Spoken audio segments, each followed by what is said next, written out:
Antisipasi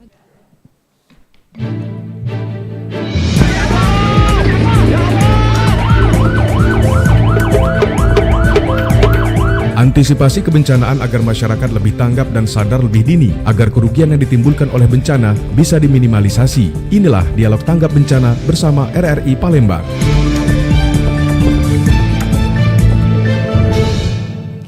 Pendengar selamat pagi menjelang siang, apa kabar Anda? Pada siang hari ini saya senang sekali bisa hadir kembali dalam dialog interaktif tanggap bencana. Untuk hari ini di akhir tahun, di akhir bulan maksudnya 31 Juli 2024 menuju ke bulan Agustus, kabar baik kami harapkan menemani aktivitas Anda pada siang hari ini. Kami akan temani dengan perbincangan. Nah, berbicara tentang lingkungan itu tidak pernah ada habisnya. Lingkungan ini adalah isu yang paling seksi untuk dibicarakan. Karena kita tahu bersama permasalahan dari bencana yang terjadi di Sumatera Selatan itu diawali dari lingkungan. Ketika kemarau kita akan merasa kekeringan, lalu ketika di hujan kita juga dihadapi dengan banyak persoalan, terutama banjir, kerusakan lingkungan, longsor dan lain sebagainya diawali dari lingkungan.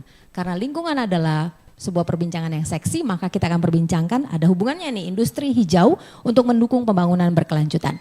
Anda bisa ikut bergabung nanti di line telepon kami di 081367488599 ataupun juga melalui line WhatsApp ya di 081367488599. Saya Agranisi Hombing, kita berada di Dinas Perindustrian atau lebih tepatnya di kantor Dinas Perindustrian Provinsi Sumatera Selatan.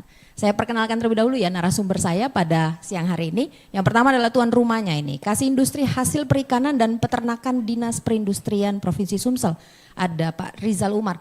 Boleh dong mikrofonnya? Halo, apa kabar? Kabar baik, bagaimana? Panggilnya enaknya apa nih, Bung Rizal? Mas saja.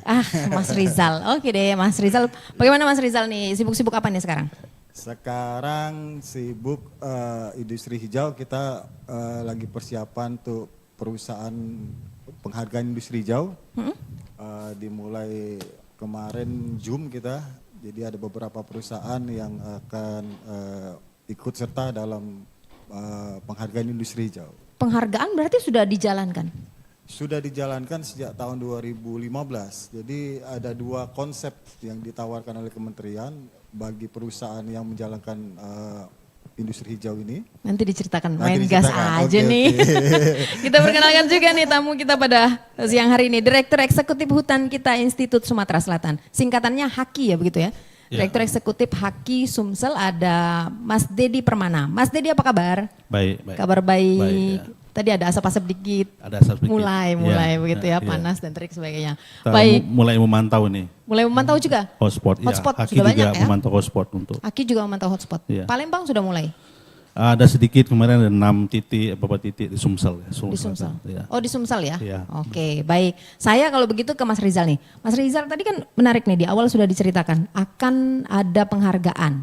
Tapi kita belum tahu, banyak masih berpikir industri hijau. Namanya belum familiar untuk di masyarakat awam. Apa industri yang berwarna hijau? Kan kayak rumah hijau, apa rumah yang dicat warna hijau gitu ya. Industri hijau ini apa sih sebetulnya? Industri hijau itu adalah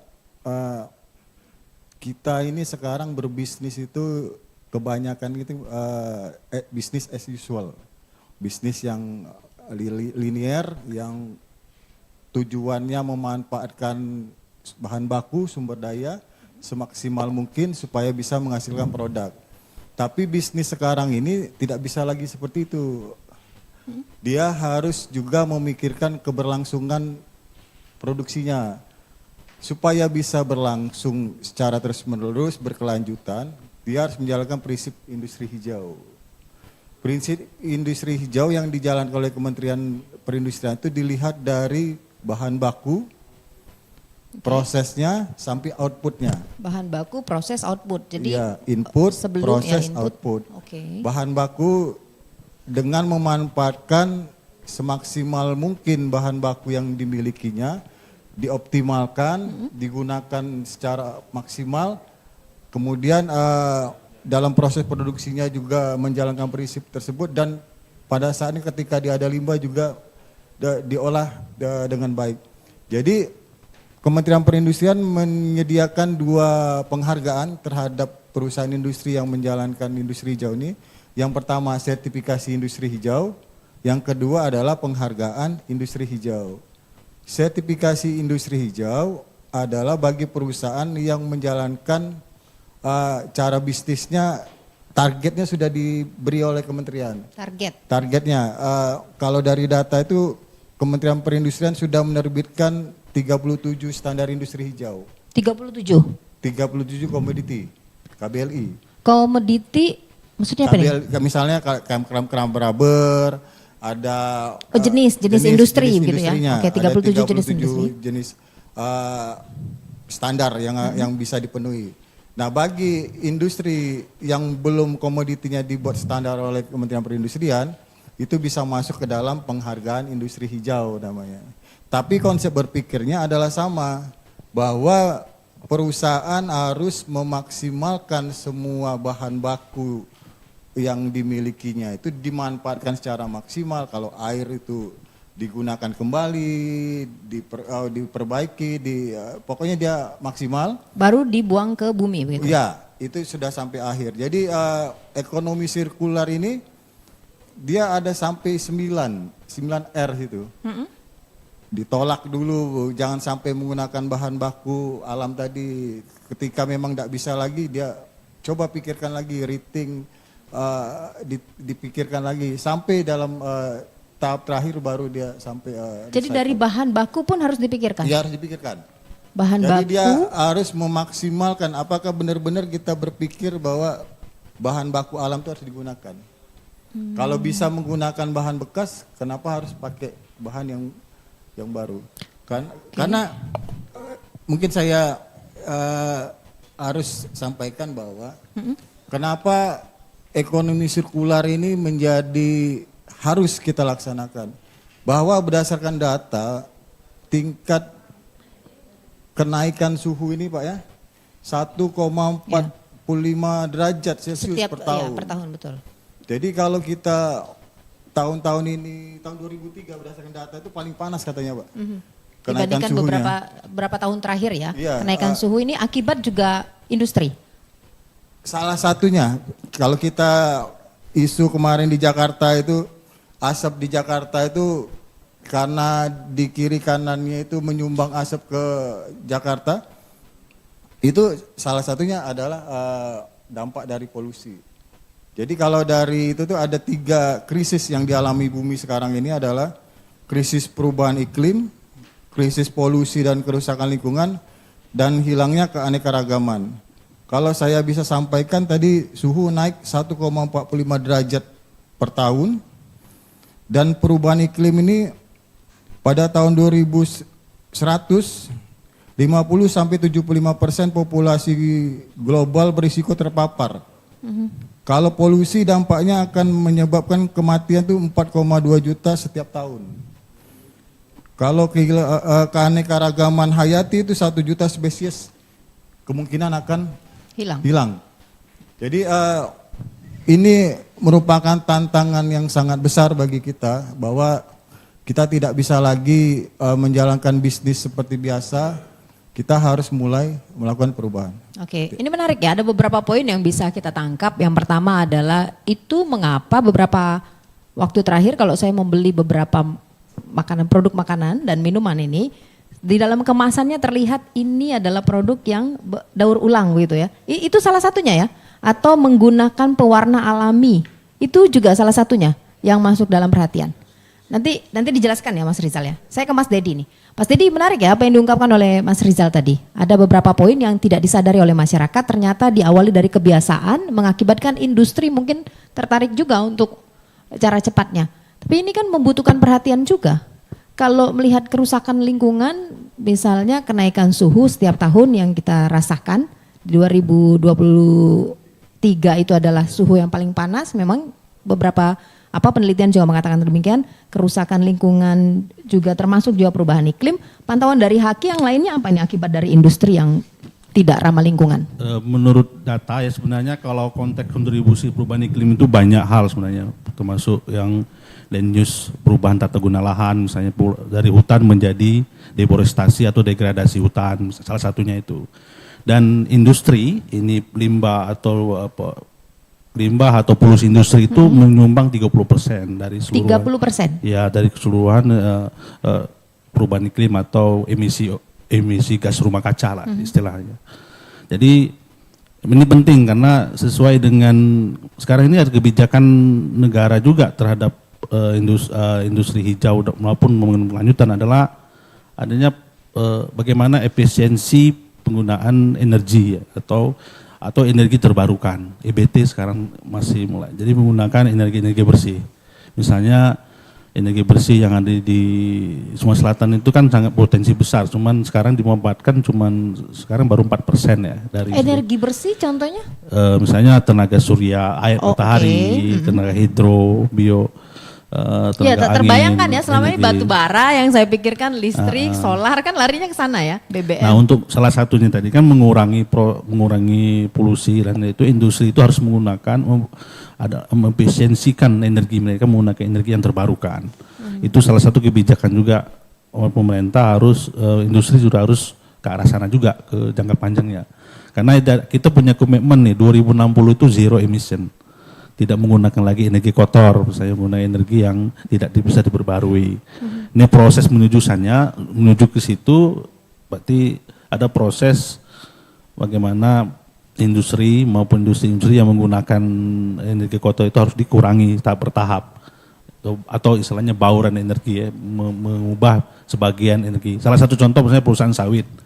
Dia punya limbah, misalnya limbah sawit itu, sekarang ini limbah-limbah yang biomas, misalnya sawit itu sudah bisa digunakan untuk listrik mereka sendiri. Oke. Itu salah satu contohnya. Salah satu contohnya industri yang sudah mungkin sudah memulai menggunakan potensi limbah mereka untuk energi listrik yang terbarukan dengan biomas misalnya. Oke. Nah, bagaimana dengan kita kan tahu Palembang ini jantungnya itu adalah sungai. Kerusakan lingkungan di daerah aliran sungai itu apakah juga terpantau? Bukankah industri itu kan hangat atau dekat dengan sungai, butuh air, butuh juga untuk tempat pembuangan, untuk industrinya, untuk prosesnya dan sebagainya. Kalau dari pantauan Haki bagaimana nih? Nah, ini sebenarnya kan industri-industri yang dekat dengan sumber-sumber air itu sebenarnya kan dua-duanya berpotensi. Salah satu sisi untuk transportasi mereka untuk bagaimana perusahaan itu. Kalau kita lihat ini di Sumsel kan ada Kram Rubber atau perusahaan-perusahaan lain lah yang dekat dengan sungai. Sejauh mereka mengelola limbah mereka dengan baik, saya kira juga harus itu tidak masalah sebenarnya. Ada proses pengolahan limbahnya dengan baik dan bisa dikelola dengan baik. Sudah itu ada proses pemantauan atau kebijakan pemerintah untuk memantau. Salah satunya mungkin SIH tadi ya, sertifikat industri hijau itu sebenarnya salah satunya bagian untuk kontrol juga kebijakan pemerintah bagaimana industri-industri itu punya komitmen terhadap proses itu. Walaupun di jauh dari sungai juga kalau memang tidak punya komitmen juga bisa merusak sebenarnya. Ada sebagian ya tetap ada potensi lah ya pencemaran air atau pencemaran tanah bagi industri-industri. Oke, ada beberapa hal ya, berarti tidak hanya ada di pinggiran sungai juga, tapi juga tadi industri itu juga bisa merusak walaupun dia tidak di pinggir sungai. Mas Rizal, kalau dari di Palembang sendiri, ini ada berapa perusahaan sih yang sudah ikut bergabung untuk menuju ke industri hijau?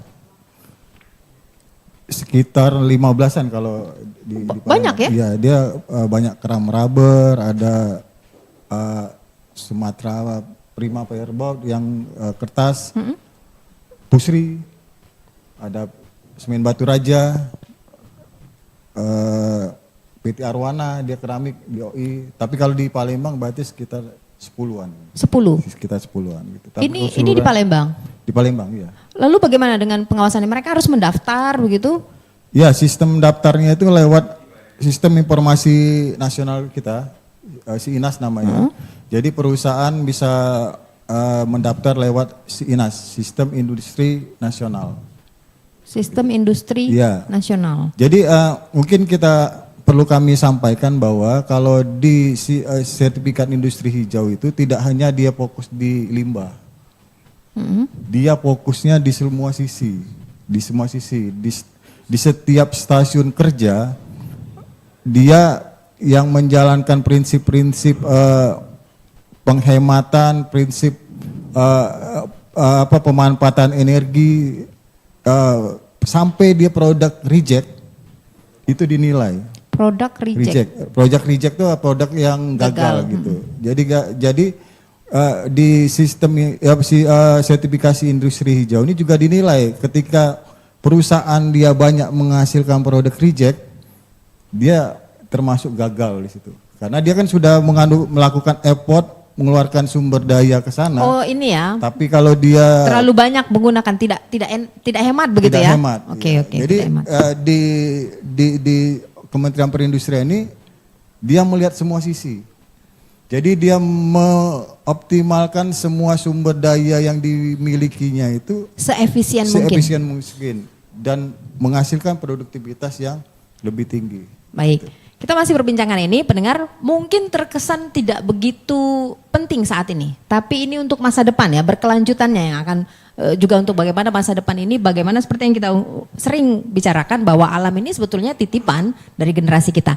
Anda bisa ikut bergabung bersama kami di line telepon kami di 0813 674 88599, di line WhatsApp juga di 0813 674 88599. Pendengar Pro 1 dan juga pemirsa RRI Net, RRI YouTube Pro 1 RRI Palembang, tetap bersama kami. RRI Digital. Nikmati kemudahan interaksi, partisipasi, dan kolaborasi dengan RRI Digital. Interaksi, dengar dan saksikan siaran langsung kami, daftarkan akun kamu, dan mulailah berinteraksi di setiap program dan konten kami. Partisipasi, kreasikan konten kamu dengan berita, podcast, vlog, film, musik, dan playlist. Kolaborasi, kami mengajak berbagai komunitas untuk berkembang bersama melalui digital platform. RRI Digital sekarang menghadirkan terobosan baru, workspace platform dan online learning platform dengan fasilitas-fasilitas unggulan, monitor impact dan outcome, meeting online, video conference, dan library. RRI Digital menghadirkan fitur-fitur untuk peningkatan interaksi, partisipasi, kolaborasi, workspace, dan learning. Yuk segera download RRI Digital.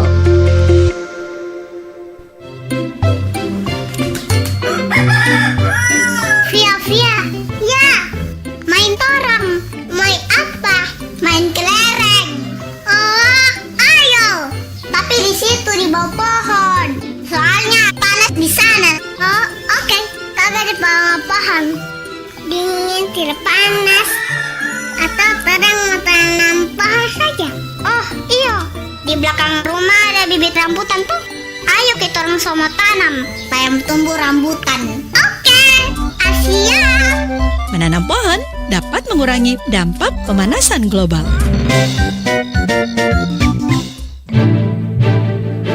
Anda masih bersama Dialog Tanggap Bencana RRI Palembang.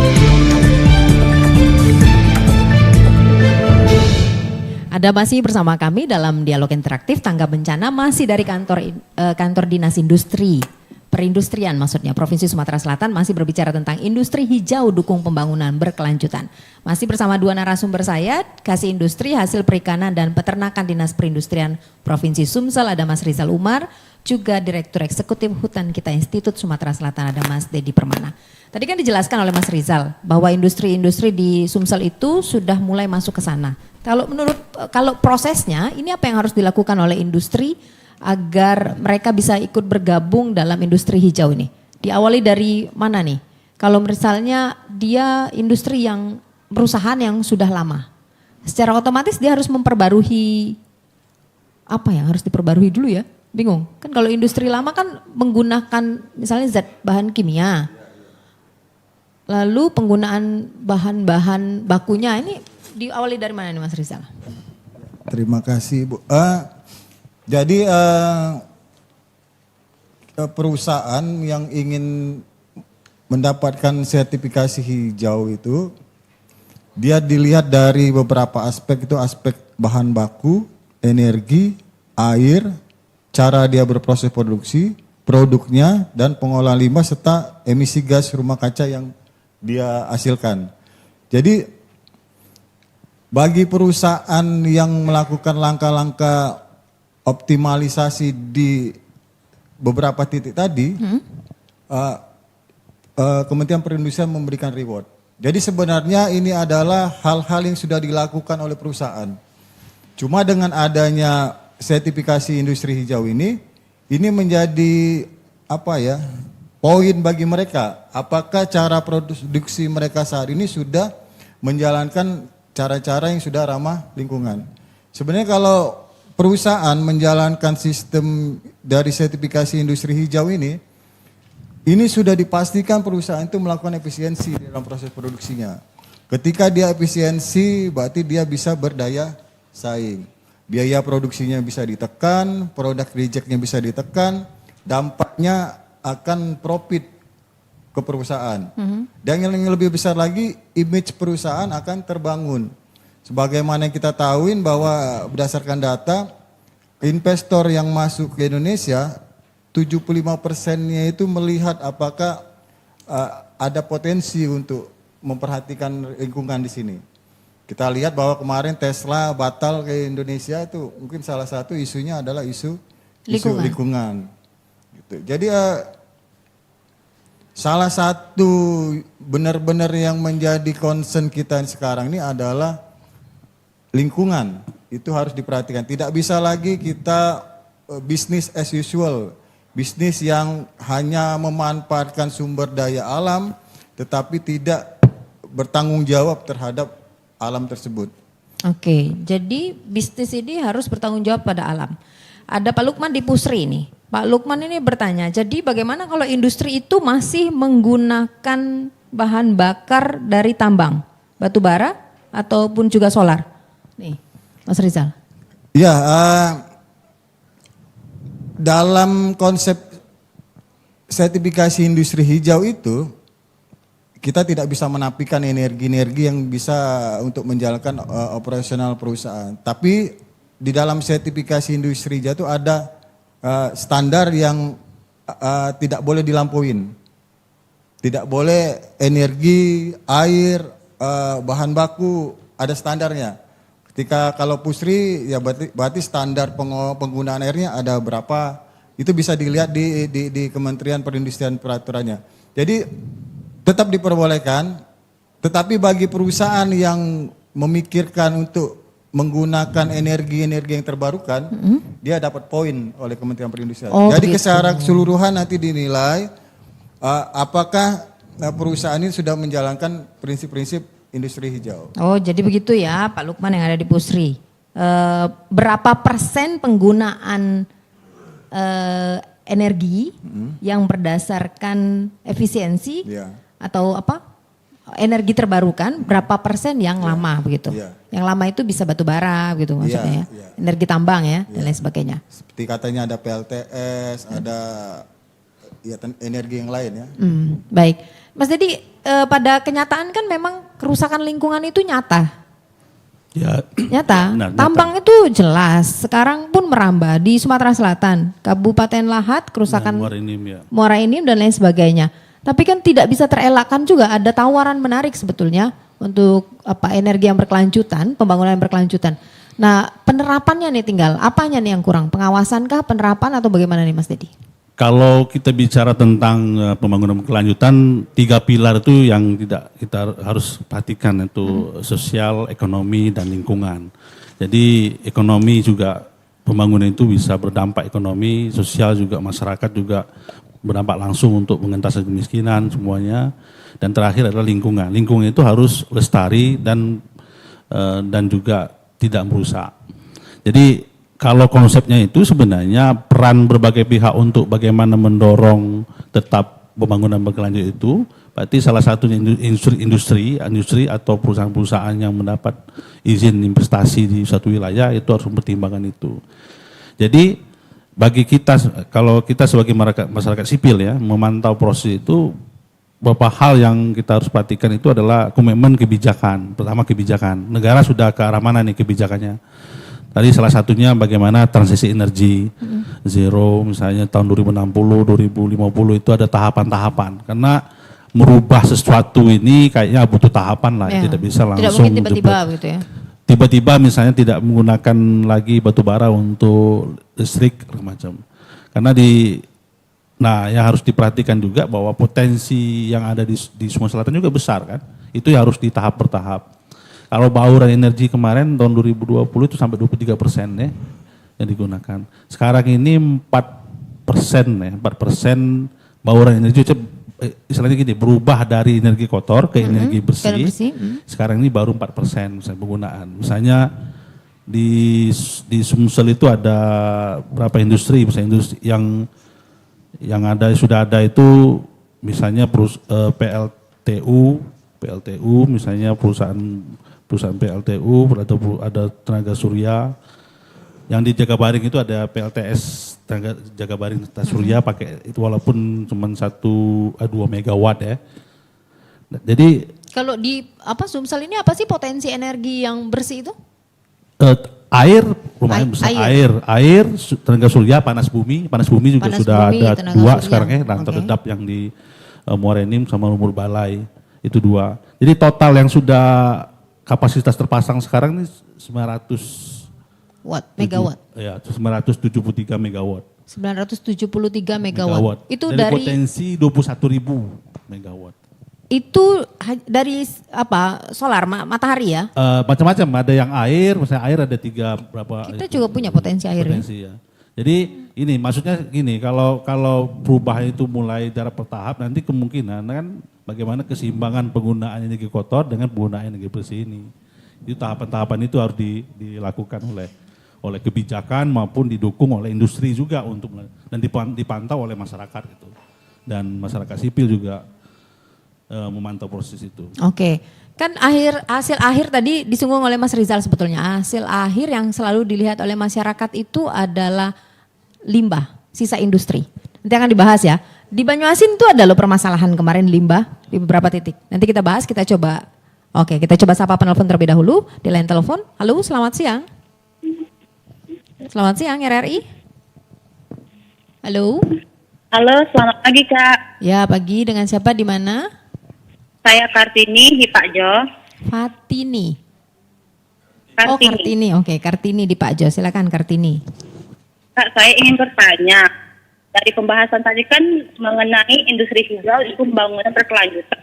Nah, pertanyaan saya, mengapa industri hijau itu diperlukan?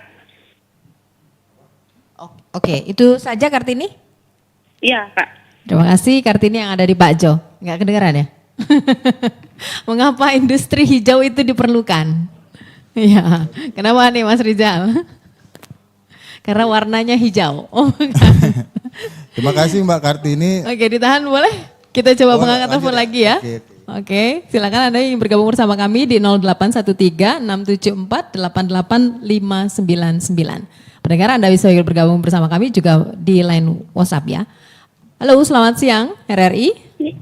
Iya, siang Mbak. Dengan siapa, di mana? Saya Safira dari Tanjung Barangan. Safira, Tanjung Barangan. Silakan Safira. Ya, dari temanya sendiri kan industri hijau dukung pembangunan berkelanjutan.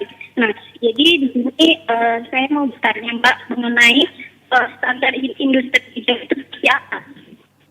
Oh ya, ada lagi? Cukup Mbak.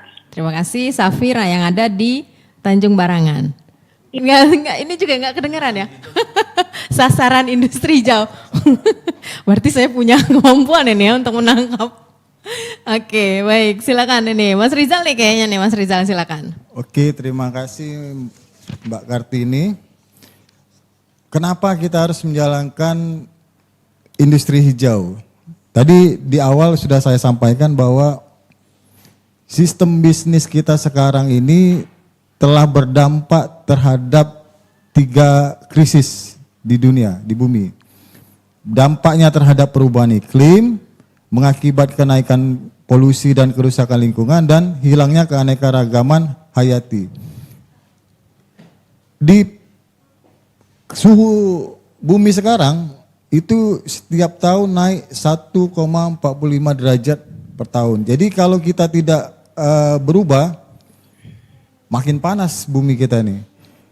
Terus ternyata secara ekonomi dampak perubahan iklim ini berdasarkan data Bappenas tahun 2021 sampai 2024 itu menyebabkan kerugian negara atau kita 544 triliun. 544 triliun. 544 triliun periode 2021 sampai 2024. Itu data dari Bappenas. Terus terhadap pencemaran, sampah kita ini makin banyak. Berdasarkan penelitian 82,2 juta ton per tahun nanti di tahun 2045. Terus kalau kata Pak ini Permana tadi bahwa degradasi dan deforestasi itu akan terjadi 2,47 juta hektar pada tahun 2045. Jadi kita harus berubah. Sebentar. Ekonominya besar di situ. Mas Dedi, kenapa deforestasi itu masuk dalam perlu juga dalam industri hijau? Deforestasi kan hutan, Ya, hutan. berubah begitu, berubah arah. Enggak, hutan itu kan fungsinya kan penyerapan emisi kan. Oke. Emisi itu diserap oleh hijau-hijau tadi misalnya daun-daun itu, atau tanaman hutan yang lebat. Jadi kalau digunduli, deforestasi itu kan pengundulan hutan tuh. Degradasi itu pengerusakan hutan. Kalau misalnya hutan ditebang semua jadi tambang misalnya nggak ditanam kembali, berarti ada potensi bahwa penyerapan pencemaran udara, CO2 atau yang lainnya itu akan berkurang. Oh, jadi itulah kontribusi ke perubahan iklim. Korelasinya begitu ya. Ya, salah satu Semakin korelasinya. kalau tidak hemat energi tadi, efisien energi, maka pertambangan akan semakin jadi. Deforestasi juga akan terjadi. Lalu tidak ada penyerapan gas karbon. Gas rumah kaca. Rumah emisi kaca dan COX emisi semuanya itu. rumah kaca tadi ya dan lain sebagainya. Baik, yang menarik adalah kerugian 544 triliun. Periode 2021 sampai 2024. 544 triliun. 544 triliun. Itu data dari Bappenas. Baik, lalu kerusakan 82 juta ton. Ternyata dampak lingkungan ini sudah cukup begitu mengkhawatirkan ya kondisinya saat ini ya. Tapi seberapa besar ini nanti akan bisa merubah kondisi keadaan ini Mas? Kalau dari apa namanya yang sudah ada saat ini, tadi berapa perusahaan di Sumsel yang Sekitar sudah 20-an. Sekitar 20 itu sudah berapa hitung-hitungannya nih ya Mas Dedi sudah berapa, Mas Rizal sudah berapa besar ini memberikan perubahan? Ya, data itu belum kita lihat ya berapa nilai ekonomi yang mereka lakukan efisiensi dalam proses produksinya. Itu karena konsepnya industri hijau ini Kementerian Pusat dia yang ini. Jadi sistemnya Ini masih perusahaan try begitu dia, ya? ya, masih dicobakan masih terlebih dicoba dahulu. dan ya masih karena kebijakan itu nggak bisa serta-merta langsung diterapkan. Ada industri yang mungkin belum siap dan belum mampu untuk memenuhi standar tadi, dia bisa mati kan. Jadi mungkin masih dalam banyak pemikiran, tapi saya lihat trennya ini dengan setahun ini aja, berapa bulan yang lalu itu udah 3-4 kali saya ngikutin program industri hijau ini. Jadi kemungkinan akan keluar peraturan tentang kewajiban industri hijau. Oke, tadi sasaran. Sasaran. Sapira di Tanjung Barangan, sasarannya. Mbak Sapira, jadi sebenarnya kita ini mengikuti kesepakatan dari Paris. Jadi kita tergabung dalam kelompok di Paris itu tahun 2015, di mana kita seluruh anggota tersebut berkomitmen untuk menurunkan emisi gas rumah kacanya. Dikeluarkanlah Undang-Undang Nomor 16 Tahun 2016 tentang pengesahan Paris Agreement. Targetnya adalah di tahun 2050 net zero emission di sektor industri. Targetnya lagi 2060 net zero emission di Indonesia. Di industrinya tahun 2050, kalau di Indonesianya tahun 2060.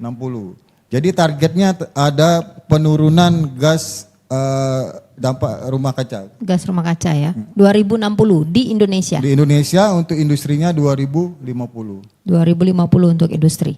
Ada banyak hal menarik sebetulnya, penggunaan deterjen itu juga salah satu yang merusak lingkungan. Itu juga tidak diperbolehkan kan untuk kedepannya gitu kan. Penggunaan bahan kimia, deterjen dan lain sebagainya, penggunaan apa lagi nih? Banyak lagi limbah-limbah yang lain.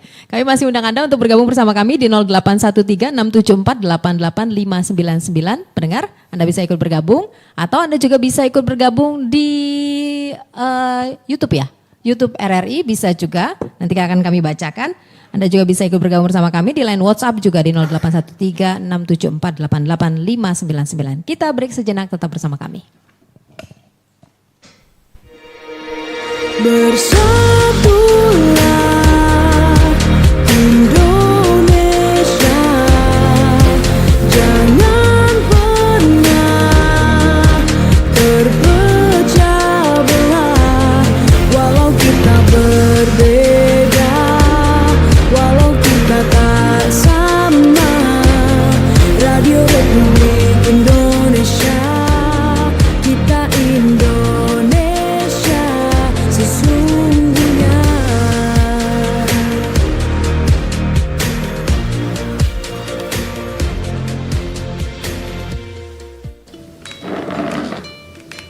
Beli pot baru lagi nih Zal.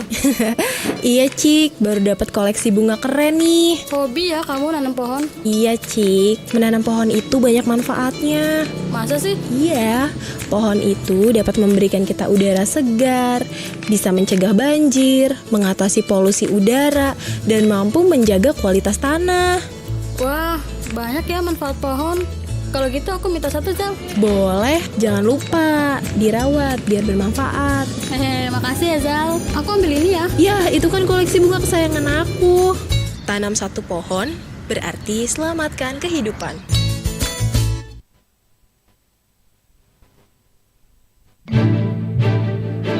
Anda masih bersama Dialog Tanggap Bencana RRI Palembang.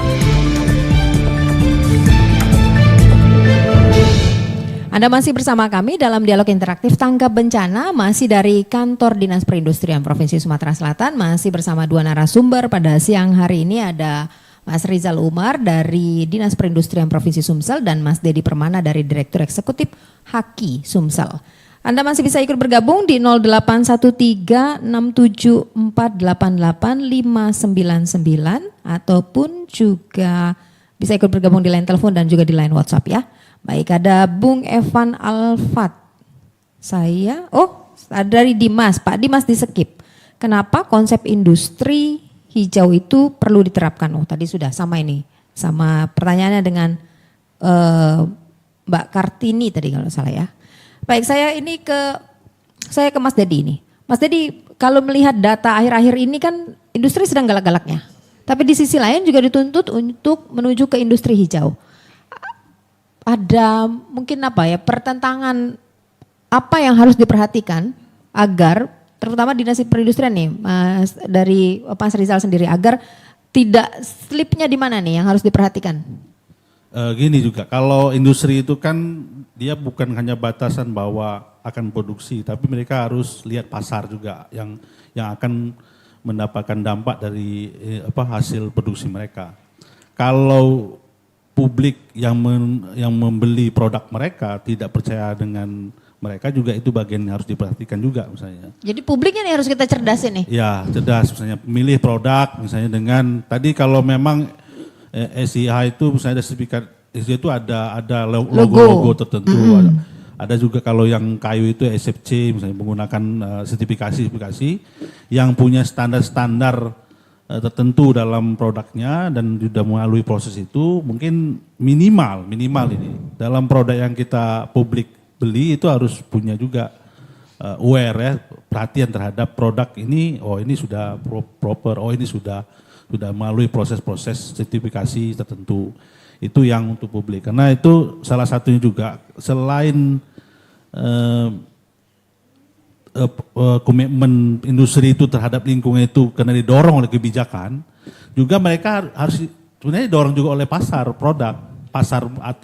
atau yang menjadi istilahnya itu pembeli produk mereka. Itu juga kalau misalnya Pusri punya sertifikasi SAP, pupuk mereka itu misalnya atau proses industri mereka, bukan hanya industri, efisiensi energi mereka, ada proses misalnya pengelolaan limbah mereka yang bagus, juga akan menjadi brand-brand bagi perusahaan gitu. Salah satunya itu. Nah, peran masyarakat sipil juga harus memperhatikan bahwa kita punya kepedulian salah satunya untuk menyikapi industri hijau itu tentang produk mereka.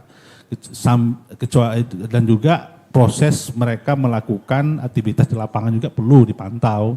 Sebenarnya walaupun dapat sertifikasi bukan berarti hilang semuanya habis. Tetap ada proses pemantauan, ada proses bagaimana mereka memberikan masukan ke kebijakan. Atau jangan-jangan dia melanggar begitu ya? Atau melaporkan pelanggaran. Itu kan terbuka sekarang. Apalagi dunia media sosial, ada proses jurnalis publik misalnya, itu bagian penting untuk didorong untuk tetap memantau proses-proses itu. Baik, itu kan menarik nih.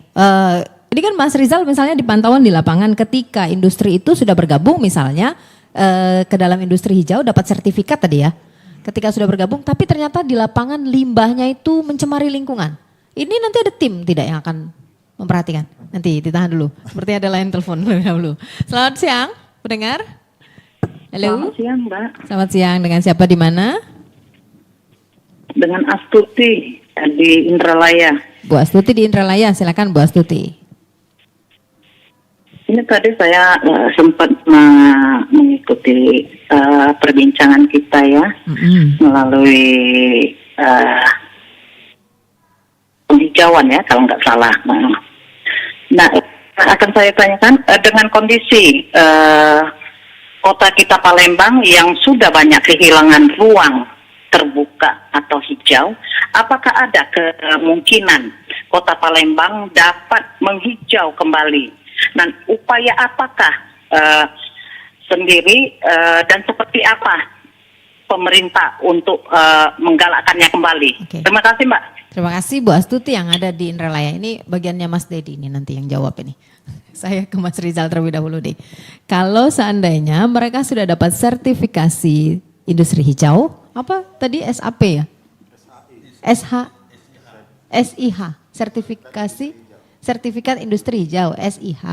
Oke, sudah dapat sertifikat industri hijau, tapi ternyata di lapangan ada masyarakat yang melaporkan misalnya pencemaran bau misalnya ya, bau amoniak. Ini kan sering kita dengar nih. Atau airnya yang menyebabkan ikan mati. Ini bagaimana nih Mas Rizal? Ya, sertifikasi industri hijau ini dia bukan serta-merta dilakukan dalam 1 tahun produksi. Dia dinilai siklus 2 sampai 3 tahun, 4 tahun dalam proses produksi dia. Artinya adalah sertifikat itu dikeluarkan, itu sudah confirm bahwa dia sudah menjalankan prinsip-prinsip industri hijau. Namun mungkin dia nakal-nakal tadi, dia tiba-tiba tidak menjalankan prosedur industri hijau yang seharusnya limbahnya tadi diolah dulu baru dibuang ke sungai. Itu fungsinya kami, Dinas Perindustrian, melakukan pembinaan dan pengawasan. Ada timnya? Ada, kebetulan saya anggota tim petugas pengawas standar industri. Jadi kita di sini ada 3 petugas pengawas standar industri yang ditugaskan oleh Menteri Perindustrian langsung melakukan memastikan bahwa perusahaan itu memenuhi standar-standar. Itu yang mengeluarkan SIH itu pusat atau di daerah? Oh pusat. Iya. Fungsi kita sebagai daerah melakukan pembinaan dan pengawasan. Pembinaan dan pengawasan. Ya. Jadi pembinaannya di sini, lalu pengawasan juga di sini. Iya. Selama menunggu periode 4 tahun baru dilakukan pembaruan, pengecekan atau bagaimana Mas Rizal? Jadi dia bisa dapat setiap tahun ini. Setiap tahun? Setiap tahun bisa dapat. Setiap tahun bisa upgrade? Iya. Masa berlakunya tidak ada masa berlaku dia. Jadi dia selama dia, saya lupa pasti ada masa berlakunya, pasti ada ya. Tapi dia dievaluasi setiap 4 tahun. Ya, 4 tahun. Okay, bisa dicabut? Bisa dicabut. Oh, bisa dicabut. Bisa dicabut. Tidak dengan serta-merta juga ketika sudah dilakukan sertifikasi, maka ketika dia melanggar Iya. tetap melekat ya. Iya. Nah, kalau ketika mendapatkan ini, ketika dia mengajukan ke pusat, lalu adalah tim Mas Rizal lah yang datang ke lapangan untuk melakukan peninjauan dan pengawasan langsung. Ini ketika ada laporan ke masyarakat bisa mengadu kemana? Ke perindustrian bisa. Oh, bisa langsung. Dan ini mungkin bahwa concern terhadap lingkungan ini, itu seperti yang saya sampaikan tadi akan keluar peraturannya. Jadi bagi perusahaan yang tidak menjalankan prinsip-prinsip lingkungan, dia dipastikan akan kena pajak. Pajak karbon. Tidak menjalankan prinsip-prinsip lingkungan akan kena pajak dikenakan karbon. Pajak karbon berarti sisa produksi. Ya, jadi dalam SIA ini, standar sertifikat industri hijau ini, dia ada target yang harus dicapai perusahaan supaya dia memenuhi standar tadi. Misalnya targetnya adalah energinya 100 misalnya. Ketika perusahaan itu bisa menghasilkan berproduksi lebih rendah daripada target tadi, misalnya 80, berarti dia ada sisa 20 di situ yang dia lakukan efisiensi. 20 poin itulah dinilai sebagai kalau nanti perdagangan karbon namanya. Itu bisa dijual di bursa karbon. Tapi kalau bagi perusahaan yang melampaui target 100 tadi, energinya lebih dari 100, dia kena pajak. Saya masih belum paham loh jujur. Ya, pelan-pelan ya. Oke. Oke, Jadi gimana nih? Nanti kalau misalnya itu kan karbon ini sisa produksi, mencemari lingkungan gitu ya. Itu kan ini, kalau prinsip karbon tuh gini, kalau perusahaan itu rilis emisi. Oke. Rilis emisi misalnya dia punya asap semuanya, itu bisa dihitung. Dia misalnya 100 ton karbon ekuivalen selama 1 tahun. Nah dia menurunkan emisi itu misalnya menjadi 90 dia rilis. Nah 10 ini itu bisa disertifikasi menjadi bagian efisiensi emisi karbon dirilis perusahaan itu. Nah itu bisa dijual belikan sekarang, IDX karbon sekarang sudah muncul tuh. Tapi energi misalnya PLN dia menggunakan sekarang ini sudah ada PLTU menggunakan air, seharusnya menggunakan batu bara berkurang, jadi efisiensi mereka sekian ribu ton, nanti dipasarkan. Siapa yang mau beli karbon ini, yang beli misalnya kalau kemarin ada Mandiri, Bank Mandiri misalnya, Bank Mandiri membeli karbon yang diefisiensi oleh PLN untuk sebagai brand sebenarnya bahwa mereka kontribusi terhadap emisi gas rumah kaca. Sekarang bisa dihitung misalnya Mandiri itu sebenarnya dengan pegawai sebanyak itu, dengan segala macam itu dihitung berapa rilis karbon mereka selama 1 tahun. Oh gitu ya? Bisa sekarang. Sekarang ini sudah ke arah situ. Jadi energi jual beli karbon itu maksudnya itu gitu. Dari ininya bisa dilihat. Oke, ini betul-betul tak terlihat tapi terasa begitu ya? Iya. Jadi kalau baik. Jadi ketika misalnya sebuah perusahaan punya targetnya berapa tadi? Misalnya 100. 100 ya? Ketika perusahaan lebih dari target 100 tadi, 110 nih. dia menggunakan energi 110, 10-nya? berarti 10-nya itu kena pajak. Kena pajak. Dia harus beli karbon di bursa karbon untuk mengurangi 10 tadi. Supaya targetnya kan cuma 100. Target 100. Ternyata dia mengeluarkan energi lebih 110, dari 100. oke. 110. Target penurunan ini. Iya, penurunan oke. energi. Terus kalau misalnya saya punya perusahaan, lalu saya berhasil hanya menggunakan 70. 30-nya 30 bisa saya dimasuk jual. bursa karbon. Saya jualkan begitu. Iya. Bisa dijual, bisa disimpan. Oh iya. Iya.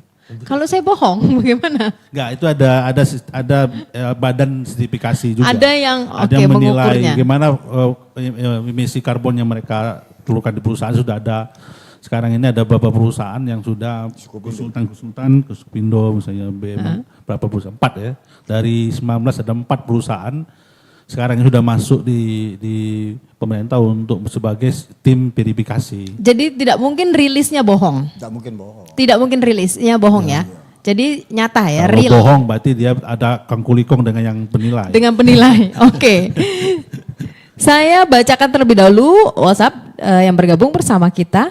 Oh, Pak Lukman lagi di Pusri. Bagaimana cara perusahaan untuk mendapatkan sertifikat SIH ini? Lalu berapa lama prosesnya? Itu Pak Lukman itu tanya-tanya itu, dia Pusri kan udah pernah dapat itu. Di Pusri, Mas.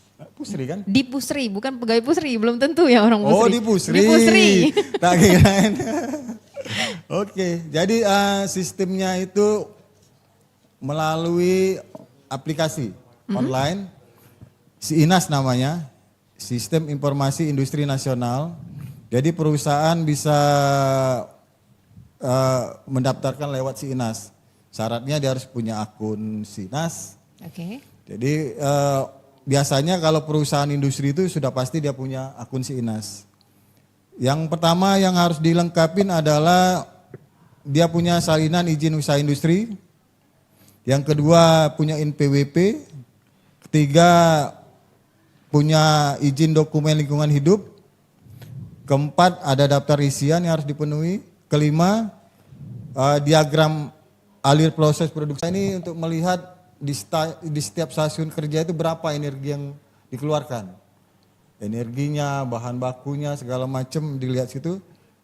Ketujuh neraca energi, kedelapan neraca air, ke-9 dokumen sarana dan prasarana pengolahan limbahnya, ke-10 salinan SOP dia, ke-11 struktur organisasi hijaunya, ke-12 perencanaan strategis. Jadi di dalam industri hijau ini tidak hanya di sistem produksinya, di cara dia berproses produksi, tapi di situ harus juga ada komitmen dari manajemen. Manajemen harus menampilkan komitmen dia, dilihatkan dalam visi misi dia, target dia di dalam perencanaan dia tentang industri hijau. Itu mungkin syarat-syarat yang harus dipenuhi. Oke, kalau melihat dari apa yang sudah dijelaskan tadi ya, semakin nyata, semakin real bahwa ternyata kita juga memberikan dampak sebetulnya untuk kerusakan lingkungan. Kita juga aktivitas masyarakat saat ini tuh memberikan dampak bukan cuma industri, walaupun industri yang nyata ya, yang paling besar. Nah kalau secara umumnya dari 12 langkah tadi yang disebutkan oleh Mas Rizal itu, apakah ini akan juga diberlakukan pada industri yang kecil? Atau hanya industri yang besar saja? Sertifikasi industri hijau bisa dua, antara industri kecil sama besar bisa ikut. Cuma memang biasanya kalau industri kecil ini terlalu sulit bagi mereka untuk penuhi karena di situ item-item yang harus mereka isi itu begitu banyak. Itu kan cuma untuk apa sertifikasinya. Iya. Tapi kalau untuk perilakunya nih Mas Rizal? Itu tadi perilaku ini belum wajib. Tapi saya sampaikan bahwa trennya nanti itu wajib. Yang tadi dengan perdagangan karbon tadi. Itu paling sudah efisiensinya ya yang masuk paling ya. Iya. Ketika dia melakukan efisiensi sebenarnya itu kebaikan bagi mereka. Proses produksinya bisa efisien, produktivitasnya tinggi, berarti biaya produksinya turun kan. Ketika biaya produksinya turun berarti dia bisa berdaya saing, bisa bersaing sama produk-produk dengan harga yang lebih murah. Itu pasti arahnya ke sana. Baik, arahnya pasti ke sana. Saya ke Mas Dedi nih. Mas Dedi juga di beberapa menit terakhir kita nih, kalau melihat dari apa yang sudah dijelaskan, kita bahas sepanjang perbincangan ini menunggu komitmen nih sepertinya. Pemerintah daerah mendukungnya bagaimana, lalu juga masyarakat per wilayah ya, per daerah ini komitmen untuk menuju ke industri hijau juga efisiensi nih. Sebenarnya kan semua pihak, bukan hanya pemerintah. Pemerintah itu memiliki kebijakan, dia punya kebijakan yang harus dikeluarkan yang pro terhadap industri hijau. Dan sedang disiapkan peraturannya kata Mas Rizal tadi. Permen 39 tahun 2018 itu salah satunya SIH dan yang lain-lainnya itu ada juga turunannya mungkin nanti yang harus disesuaikan juga dengan Pergub situasi. Jangan-jangan nanti ya. Pergub, ya satu sisi adalah mengambil kebijakan. Sisi lain adalah masyarakat secara umum sekarang ini mulai punya kesadaran secara tinggi terhadap proses pemantauan lingkungan semakin turun dan ada proses mungkin yang lainnya mereka harus lebih sensitif dan lebih sadar terhadap situasi ini. Karena perubahan ini kan mau tidak mau keniscayaan lah kita harus hadapi tadi ada suhu bumi semakin naik, ada istilahnya sumber daya alam sudah mulai berkurang, penduduk semakin banyak. Itu juga membuat kesadaran itu bukan hanya satu sisi saja, tapi ada semua pihak yang harus punya peran itu. Mungkin itu. Baik, kalau melihat dari komitmen pemerintah Provinsi Sumatera Selatan, ya Anda melihatnya bagaimana, Mas Dedi? Ya indikatornya kalau tadi misalnya ada 15 perusahaan, nanti ada berapa perusahaan lagi yang akan mulai ikut ke sertifikasi itu, dan juga ada pemantauan yang proses jalan itu ya dari situ juga kita lihat apakah proses pemantauannya tetap berjalan, ada proses juga sosialisasi di masyarakat, dan apa yang harus dilakukan juga oleh pihak-pihak lain misalnya. Kalau sekarang ini kan setiap tahun kita hadapi itu kan misalnya kebakaran hutan. Kebakaran hutan dari api itu harus pemantauan, ada proses juga untuk menanggulangi, dan ada proses juga untuk pencegahan. Perusahaannya juga. ya? Ya perusahaan terutama. Itu karbonnya banyak banget loh itu. Iya, bukan apalagi lagi di itu. lahan gambut ya. Lahan gambut itu kan karbon semua tuh. lahan gambut itu kan tempat menyimpan karbon yang paling tinggi lah di permukaan. Kalau itu terbakar habis semua itu. Rilis emisinya semakin tinggi. Semakin tinggi ya. Kayak Baik. Saya ke Mas Rizal nih. Mas Rizal, kalau komitmennya sudah dapat, lalu juga yang dibutuhkan apa ini dukungan dari masyarakat ini, Mas Rizal? Bagi masyarakat memang perlu memang aware tentang industri hijau ini. Kita belanja di mall itu kalau tidak punya kantong plastiknya itu kita harus bawa kantong sendiri. Kadang kita kantong beli aja. plastik begini repot. Saya pernah di satu mall itu belanja udah banyak, kantong plastik nggak punya, kantong itu nggak bawa. Jadi ya memang kita sebagai konsumen kadang untuk hal-hal kecil seperti itu susah untuk berubah kita di. Memang harus perlu komitmen kita bersama bahwa kita melakukan perubahan. Terus ada lagi yang perlu saya sampaikan bahwa kadang kita makan itu boros. Ya. Kalau di Palembang ini misalnya makan gorengan ada 5, 4 sikonya tuh satunya itu males ini. Nggak ada yang berani nyenggol. Ternyata itu Palembang tuh. Penyelamatan dengan adanya ekonomi sirkular ini dia akan menghemat 213 sampai 551 triliun per tahun. Penghematan apa namanya? Kalau kita menjalankan ekonomi sirkular yang tidak melakukan pemborosan terhadap makanan tadi, itu ekonomi akan dihemat tuh 213 sampai 551 triliun per tahun. Atau sampai 4 sampai 5% dari PDB Indonesia. Kalau ekonominya dijalankan, ekonomi sirkular ini akan menambah PDB kita di kisaran 593 sampai 638 triliun per tahun di tahun 2030. Jadi hal yang kita lakukan sekarang ini, kita mungkin perusahaan industri berpikirnya ekonomi hijau ini dampaknya akan peningkatan terhadap biaya kos produksi dia. Dia harus menyiapkan pengolahan limbah, harus berpikir perbaikan teknologi. Tapi kalau dilihat nanti secara kedepannya. Nilai ekonominya sangat besar. Sangat besar. Jadi sekarang tuh modalnya mahal dulu ya. Besok-besok di awal gitu. Nanti besok-besok akan lebih turun lagi. Baik, Mas Dedi ada closing statement? Mari kita bersama-sama sebenarnya menghadapi tantangan lingkungan yang lebih berat, dan peran masyarakat sipil untuk tetap menjadi bagian kritis untuk memberikan masukan ke pemerintah juga bagian penting. Satu sisi pemerintah juga mengambil kebijakan-kebijakan yang memang pro terhadap lingkungan, pro sosial dan pro ekonomi. Mungkin itu aja. Baik. Pendengar, terima kasih juga Anda sudah bergabung bersama kami pada kesempatan Dialog Interaktif Tanggap Bencana untuk kali ini. Karena waktu kita sudah habis, terima kasih yang sudah bergabung, baik line telepon maupun juga line WhatsApp. Terima kasih Mas Rizal, terima kasih untuk ruangannya. Terima kasih juga Mas Dedi sudah datang. Pendengar, sampai di sini untuk Dialog Interaktif Tanggap Bencana. Sampai jumpa dalam kesempatan berikutnya.